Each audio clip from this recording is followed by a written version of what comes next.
you must have identified there was a need which you didn't think was being fulfilled by other safeguarding solutions out there, whichever they were. So what differentiates your solution then, do you think, from all the other solutions that are out there that are safeguarding, do you feel? It's a bit like a recipe, Nick. You know, you can take one part of it and it's a bit meh, or it tastes the same as something else.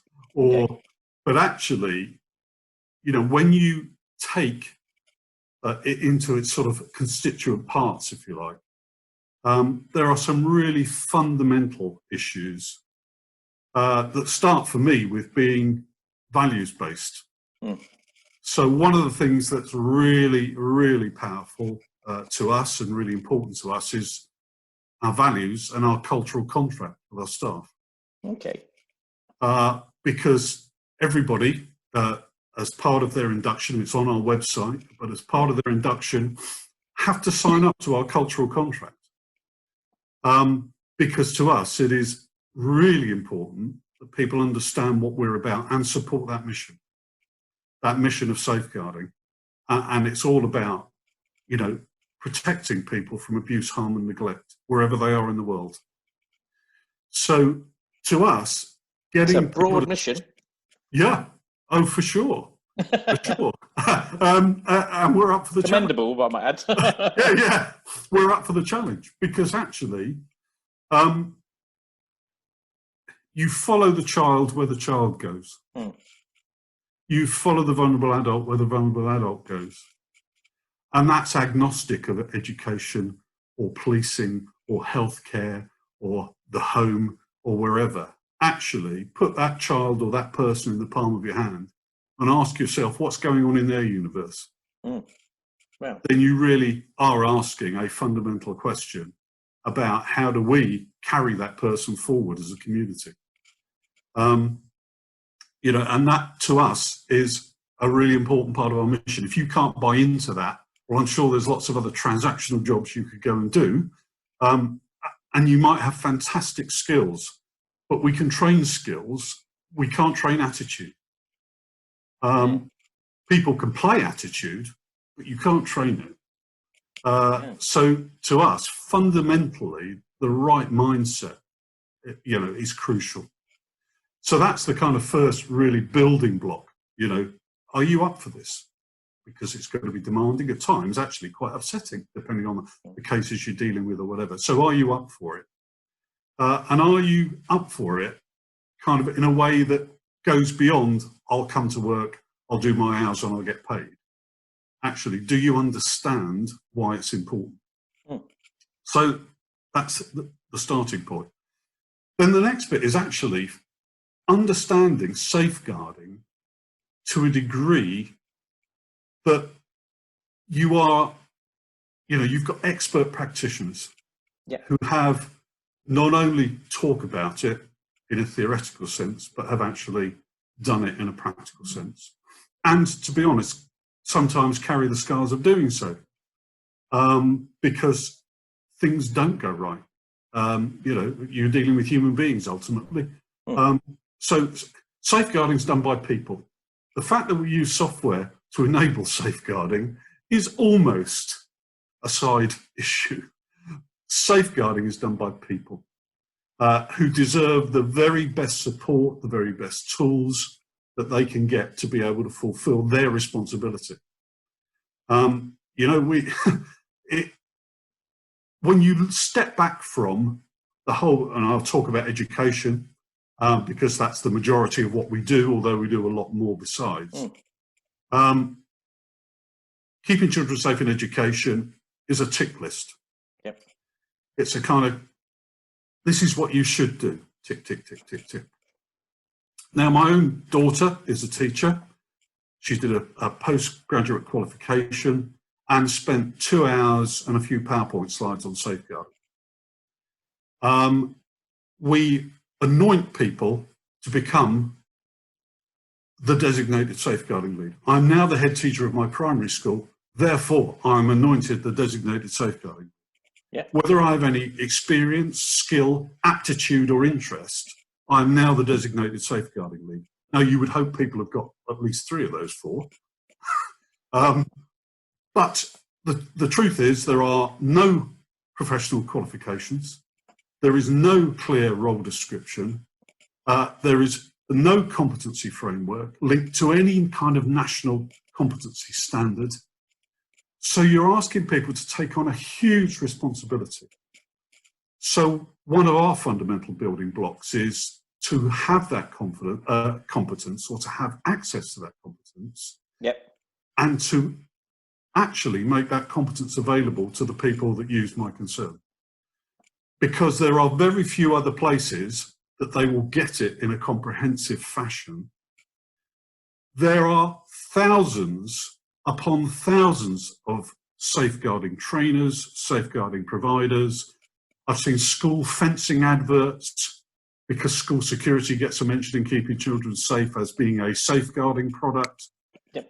It's a bandwagon that many, many people would like to jump on for purely financial reasons, to be honest. We're not up for that. We are very much up for, actually, the designated safeguarding lead role can be a very lonely place to be. You do have ultimate responsibility.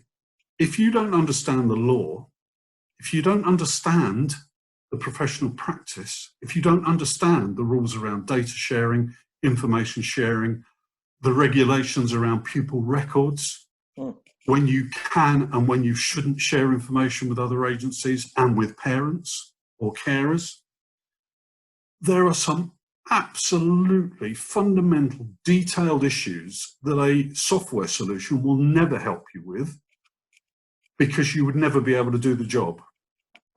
If you don't fundamentally understand how to do safeguarding, have a logging system, fine, it's a step in the right direction.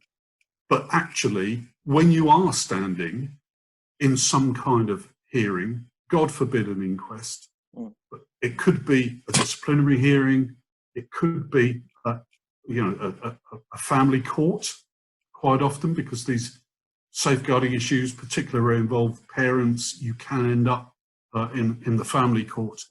When you are standing there, not understanding what's going on, not understanding why questions might be being asked of you, and because you didn't understand by not recording the right things and doing the right things 3 months, 6 months, 9 months, a year, 2 years, 5 years ago, when you've got a historical allegation of child abuse, it's a very difficult and lonely place to be. So fundamentally, we've got to be on top of safeguarding, and we've got to be able to make that knowledge and experience available to our customers, because presenting them with some software and telling them to get on with it, to be honest, is not the way we do things, and not the way to do things, I would suggest. Yep, agree, 100%. So, for us, it's that recipe is, are the values right? Is our safeguarding knowledge and experience right? Is our software fit for purpose? Of course. Software will develop, and we constantly develop MyConcern, because it's based on user feedback, on things that we can see happening, things that we think might be coming down the track, so let's get on top of it now. But to make sure that it absolutely supports the safeguarding lead.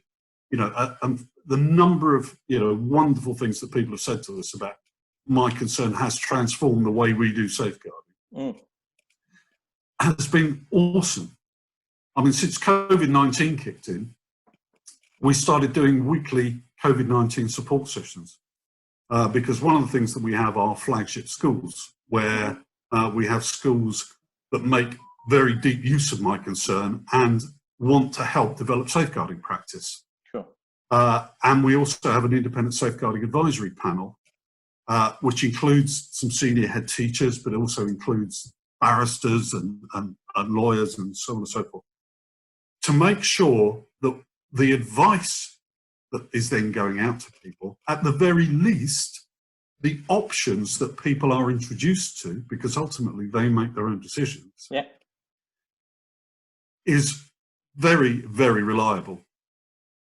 So we started these weekly COVID-19 support sessions. We've now had over 2,000 delegates through those sessions since lockdown in the end of March. Yeah. And putting together safeguarding leads to be able to talk to each other, share experience, has been really awe-inspiring, to be honest, because they're on the front line, absolutely every single day. And going back to your earlier question, they absolutely do see it as their duty to take care of all those pastoral and well-being and safeguarding needs. I mean, the legion stories about schools in lockdown giving out food parcels and wonderful, wonderful work with whole families, not just with an individual child. So for us is obviously values, culture, safeguarding expertise, software linked to that expertise, but the whole issue of customer support. We hear awful stories, in many sectors about the absence of customer support, poor customer support. For us, again, fundamental, having been a chief constable, worked with 40-odd different IT systems, and having 750,000 customers of our own that live locally, as well as about 1 million people that come and visit the county every year, customer service in policing actually was a really, really important thing to get right. Yeah, of course. And I just, we put so much emphasis on making sure that people who've only got 10 minutes between one lesson and another lesson, but they've got a quick question, are able to get that quick question answered. Sure. They're able to access the support they need. So, it really is a very, hopefully, rounded picture, that we try to paint of actually having this recipe where all the ingredients, whether it's site reliability engineering, we run that like Google run theirs to make sure the system runs really, really well, whether it's the customer success team, the development team, project management, all of those things have got to be in harmony with each other. I mean, the company behind MyConcern, our company is actually called One Team Logic. And there was a logic to actually adopting that name. We've done a lot of work with systems thinking in the police service around big organisational change. I was running an organisation with a budget of about 140 million a year with 3,000 people in it. It's so interlinked. And the same is true of organisations of any size. And the moment you get silos building up in an organisation and people aren't talking to each other, and you're not operating systematically and as a system, both organically and in process terms, actually you're in trouble because communication starts to break down, faults start to happen. So we really are a one-team organisation where everybody from our safeguarding trainers through to our MyConcern coaches, everybody, Glenda on the front desk that makes sure health and safety is right. Everybody is part of our one team.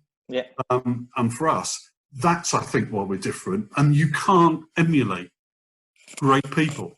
We've got fantastic people. You can build your own team, of course you can. And there's lots of great teams, I'm sure, around the place. But the point is, our team and the way we approach this means we've got a wonderful team, and a real pleasure to work with them all. I think it's amazing. You basically, because obviously your passion absolutely comes out, absolutely, which is amazing. And you're passionate about safeguarding, which, it is something that's exceedingly important. And I agree with you. There's lots of solutions out there, and it doesn't have to be in safeguarding. It can be in lots of other sort of areas of EdTech. And actually, and I say solution, but it's not. It's product. They are basically a product. But solutions, and it comes from all those things that you're talking about. Making sure you've got good customer care, making sure the actual product itself, in some ways, becomes less significant in some ways. Apart, the rest of the organisation is far more important. And I think your eye to detail of making sure that everyone has the same behaviours and the same sort of culture is absolutely 100% really important for a really strong business, and especially actually when it comes to safeguarding, where it's so important. So I agree. I think obviously, I think you guys are aspirational or inspirational, whichever way you're looking at. That's kind. If you don't get up dissatisfied every day with something more to do, you're in the wrong job. Yeah, very true. It's the same in policing too.